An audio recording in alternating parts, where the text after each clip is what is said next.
Hello and welcome to Breakfast All Day. I'm Matt. Alonso is here, Christy is here, and the great Tim Grierson has also joined us. We are talking about a movie that is available on Apple Plus today called Coda. That stands for Children of Deaf Adults, and Alonso will tell us all about it. Yeah, it's also in theaters. This is a movie that got some notice out of Sundance, not only because it won the Audience Award and Grand Jury Prize, but because Apple laid down a record $25 million to acquire this film. You would think they would be promoting it now more than they are, but go tell Apple what to do. Anyway, yes, you can watch this on Apple TV Plus. It stars Emilia Jones, and she is the titular child of deaf adults. Her parents are played by Marlee Matlin and Troy Kotzer. Her brother is played by Daniel Durant from Switched at Birth. And they live in a small fishing town in Massachusetts. The family has a boat and a fishing business. And Emilia's character Ruby has pretty much always sort of been the hearing person for her parents since childhood, whether it was, making orders at restaurants or dealing with the radio on the boat or whatever else. They have relied upon her to sort of be their ears to the world. Well, she's about to graduate high school. She has a gift for music, and she has a teacher played by Eugenio Derbez who thinks that she might have what it takes to go to the Berkeley Institute.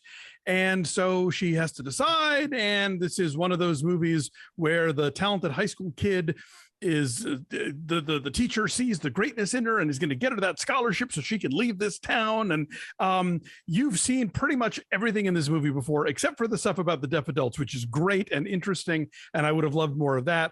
Everything else is kind of warmed over. Real Women Have Curves, but with a big Sacco ending that is designed to make you cry and may well make you cry unless you sit there looking at all the pieces of the things that are designed to make you cry, in which case you will not. Did you not cry? Here's the problem. And I'm not going to spoil anything, but the big tearjerker ending is incumbent upon a thing that there's no reason why she didn't do the exact same thing 3 scenes earlier. On the truck bed? No, on the stage. Oh, I'm talking about the scene that made me cry was the scene out in the outside their house at night where he puts his hand on her throat. Right. No, I did not cry. I disagree. I have to disagree when, Alonso, you say that there is, aside from the deaf adult stuff, there's nothing else we haven't seen before. I actually think that this is one of the best things I've seen Eugenio Derbez do. He, as the hassled, snotty, irritated choir teacher, is perfect in this. Like, I wouldn't have expected that. Like, I a little bit expect him to just be goofy, but he makes it work. And I thought he was terrific in this. And him doing more of these serious roles, I would absolutely watch more of them in the future. A nice change of pace for him. I agree. Yeah, sure. I thought he was great. And he was a good foil to Emilia Jones here, in that, she's clearly nervous about performing in front of anyone, and he just doesn't give a shit. Like, it's almost like John Houseman in The Paper Chase. Like, who gives a shit? I don't care what your problems are. Let's go crazy. But I know, but I mean, like, where that character is, right? Like, sure. Yes. No, I like this a lot. I thought it was very good. It's nice to see Marlee Matlin play someone that's grungy, that's like, not completely glamorous and put together, and her life is messy. Like, I can't speak to the experience for somebody growing up in that household, but I think the movie does a good job showing what kind of pressure that Ruby would be under. And I thought it did a really good job of showing what her older brother was going through too. Like, that she's the like, when he calls her the saint, like Saint Ruby, I really liked that relationship and the way that played out. And I really enjoyed this. I thought, it was smart that they cast deaf actors in these roles, which is something that the original French film did not do. Oh, this is a remake. Oh, I didn't know. This is a remake of a French film. Oh, I didn't know that. Called La Famille Bélier. And they got a lot of blowback in France because the 2014 film had cast just hearing actors that happened to be able to sign. So they went with a deaf cast where they could hear. Marlee, I did a little reading about this. Marlee Matlin knows Troy Kotzer, who plays the dad, Frank, from I think it's Deaf West Playhouse. I can't remember the name of it, but like the guy who plays the son, Daniel Durant, was part of Deaf West. I saw him in their incredible production of Spring Awakening here in LA. Tim, what do you think? Don't get me sorry. Go ahead. Quick.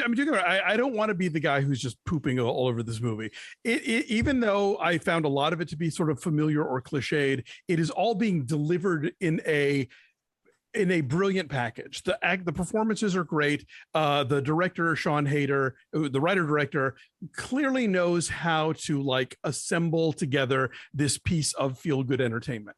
But I like crying in a movie where I can't see the strings, and I kept seeing the strings. Anyway, sorry, Tim, what you got? No, I mean, I'm kind of on the same kind of wavelength as Alonso. I think I liked it a little bit better, but for me, like the first half, maybe the first third of this movie, I think is especially really great. One of the things I really kind of appreciate about it was, I don't know how, potential audience feels about, it's a family with deaf characters. People might think there's some sort of barrier to like, well, is it going to make me feel guilty or make me feel bad? The thing I actually love about the first third of the movie is that the movie is really funny. And it's especially funny because of the family members and their dynamic. This is not a movie where it's like, again, I don't mean to be glib when I say this, but it's not a movie where like, deaf people are like you and me. It's not that kind of touchy-feely thing. It introduces the family, introduces their world, and kind of just gets out of the way and just lets them just be a family. And the family is so fun, and the dynamics within the family are so interesting that I thought, this is such a smart, well-made movie. My heart sunk a little bit when the introduction of, kids, you got talent. It made me nervous. I thought, oh no, is it going to be that kind of movie, the one that Alonso sort of described? And it is ultimately that movie to a degree that I kind of wish it wasn't.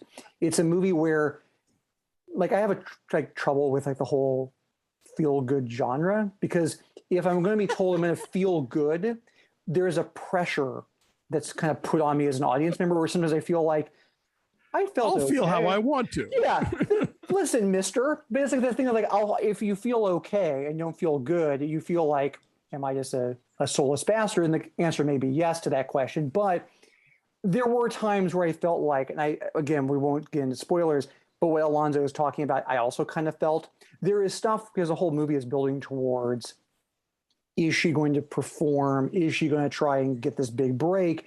And there are things that are sort of orchestrated where it's like, I don't know if this makes sense in real life, but it totally makes sense in movie world. And that to me, it made me like the movie a little bit less, just because I thought everything else is so genuine. Everything else is so heartfelt. I didn't like that the movie sometimes said, well, let's just cheat a little bit and do this and have this kind of work this way and have a character do this when maybe they wouldn't.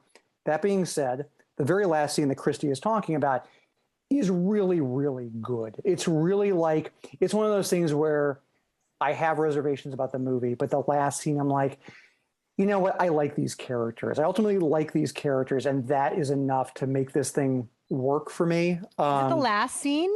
Yeah, I'm saying, again, we don't want to get into it, but there is one final scene where I ultimately didn't think the movie needed. I thought, no, we don't need this. I see. And I ultimately came around like, no, I actually think that this is the right ending. This does work. And so I definitely could feel the strings. I could feel the strings in the movie, but I think that the movie has built up enough goodwill, and those characters are so good. I mean, one thing that we haven't even sort of talked about in terms of the dynamics that I really liked is that, Ruby is presented, she's the only person who can hear in the family. And she has this whole tension where she feels a real responsibility for her family. She's the ambassador to the hearing world, and she takes that responsibility seriously, but she also feels like it's a burden. One of the things that I like that the movie does is it sort of questions her and says, well, are you using that as an excuse so you won't fly away from the nest?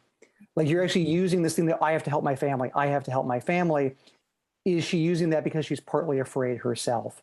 And she can use her family as an excuse to not take risks because she feels like she has to be around her family and take care of them. Those types of things have nothing to do with like feel-good mechanics. They're so interesting. I haven't seen the French film, so I don't know if that's part of the dynamic of the French film as well. But in this film, that stuff works really, really well and is really interesting. One of the things to your point though, Tim, I think that the relationship that Ruby has with her brother Leo, like Leo is the one who's really railing against that, right? Like Leo, you know, like I said earlier, like, oh, Saint Ruby will fix everything. And there's an argument that they have later on in the film where he basically says like, fuck it, we're adults, like let everybody deal. We'll figure it out. We don't need this. I found it fascinating that the idea of the thing, it's almost too on the nose, but like the thing that gives Ruby the chance that really lures her away from the family is something that the family really can't participate in. And there's moments that I think that the movie is stellar in its sound design of showing us that, right? Like the scene that Christy was talking about on the back of the pickup truck, the scene at the recital, where like that's so fascinating, and I think such a good job of kind of showing you what the family's sitting through and trying to understand. And I think that Sean Heder just gets too tempted by the performance aspect, and like, you know, it's unfortunate because you could have conceivably left some of that out. Left what out? Well, like the concert and the audition and like the whole big like it just like Tim's saying, you can start to see the strings. I think that there are ways to handle that that's not so obvious, right? Like the concert, I love the way they did the concert, but I think sometimes it just like it becomes too much of the feel good, and it doesn't quite need to. I was happy feeling good. I was blown away by the depthness of the detail in the character development, in the fact that it's never mawkish, it's never condescending, it's so no bullshit. It's kind of sexy, unexpectedly, and brash. You mean also deftness? we have not. That's terrible. We have not in any way sung the praises of Emilia Jones enough, because she is amazing in this, and she's called upon to do so much. She's British, first of all, by the way, and you'd never know it. She's an incredible voice. It reminds me of like Sarah Bareilles in the range and in the clarity of it. She also has to sign and sing at the same time, and sing and run a boat. Like she has to like run a fishing boat. It's a really physical, technical, and emotional performance. She's called upon to do a lot, and she does it so effortlessly that it feels incredibly natural. And to use a phrase that Matt likes, lived in. Or is that a phrase that Alonso likes? Anyway, one of you guys likes lived in. And I was blown away at how charming and how engaging she is. Does a lot to carry us through some of the things that might seem obvious from a narrative perspective. Yeah, you have seen a whole lot of these things before, but not seen them put together in this way. And so even though I knew damn well the familiarity of the formula, it was so consistently lovely and surprising that I just let myself get sucked in by it. I thought it was great. And I like Ferdia Walsh-Peelo from Sing Street, you guys. He's so good in this, and they're charming together. And I like Eugenio Derbez in a way I've never liked him before. I always found him kind of obnoxious, kind of grating, but he's really charming here. Matt, Alonso, you're muted. Sorry, he's playing a very different kind of role here, obviously. Yeah. I just like, okay, think about Holler, which we saw not that long ago. What's and Holler? How that, the one about the steel town and the people picking up buying the scrap. Holler? Yeah, wasn't it called Holler? But the steel town, the girl and her brother and the mother's in rehab. We did not talk about that on the show. Okay, maybe not. Anyway, that's a film that came out recently that also premiered at Sundance, and that has a similar sort of like teen girl in high school, like trying to, with the possibility of going to college and getting away from the crappy, industrial town or whatever. And that movie felt to me like so kind of refreshingly, I mean, yes, it's a different kind of movie, it's a drama, but the plot specifics of that felt new and different. And here it's like Tim says, they give you all the stuff with the family that's so interesting and so fresh and feels so lived in. And then they throw in we're going to get you out of this town and get you a scholarship. And it's like, oh, do we have to? And then I just felt like the last third of this movie is just milking it so hard that I couldn't allow myself to even kind of, there are movies where I'm like, I'm being manipulated, but I don't care. I'm just going to go with it and have a nice cry. And this one I was like, manipulation. And it took me out of it. I found on the couch sobbing during the truck bed scene. That's all I'm going to say. I have to say, I because for people who saw it, I saw it at Sundance, which meant on my couch. It is a movie that feels like it would be an opening night Sundance film. And I'd be curious. I want to talk about the Apple thing really quickly if we can, because Alonso talked about it at the beginning, and I think it's actually worth kind of talking about fast. Like, this is a movie that feels like it should be a crowd pleaser in the theater. And there's lots of reasons why people don't go to theaters right now. But I'm also kind of surprised that Apple isn't pushing this movie harder. Months ago, Apple had a huge TV ad campaign where they showed like a bunch of their different movies and TV shows. And obviously it was like Ted Lasso, and then some other stuff. But they mentioned Coda, and that was before Coda came out. And so I thought, oh, Apple's really going to try and push this thing. And like you said, Alonso, I feel like, I don't feel like I got any emails from publicists about it, which usually I'll get a barrage for like the much smaller films with a much smaller like footprint. And this one, like literally, if Christy hadn't said we needed to watch Coda and talk about it this week, I barely knew it was opening today. Like it is really not being promoted in a way that you would think bolsters the confidence they clearly had for it in Park City. Yeah, I mean, anecdotally, and it's obviously a small sample size, I often base this stuff on if I'm watching sporting events on television and what the commercials are for movies. And especially even like in the pandemic, there have been things I've been shocked I would see commercials for in terms of movies. I haven't watched a lot of TV in the last 2 weeks, but when I have, I've never seen an ad for this. And I'm kind of surprised because we all agree from different degrees, it's a good movie and people should see it. I am surprised that, I mean, I've seen commercials for Free Guy. I've seen a ton of commercials for Respect. Those movies are both coming out this weekend.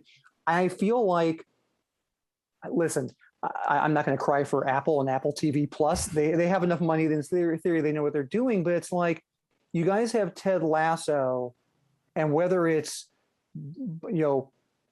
Boys State from last year or other things, it's like, I feel like you have to like go door to door to tell people these. Oh yeah, no, On the Rocks. Nobody knew that On the Rocks was happening. Yeah, and that was on my top 10 last year, the Sofia Coppola movie. Wolfwalkers also, I think, didn't get the kind of attention that it might have gotten otherwise. Yeah. But and like I watched Ted Lasso, I watched Physical, and I watched Schmigadoon, and I'm on those screens, those opening menu screens all the time. And not even only today that I start seeing any kind of like Coda anything.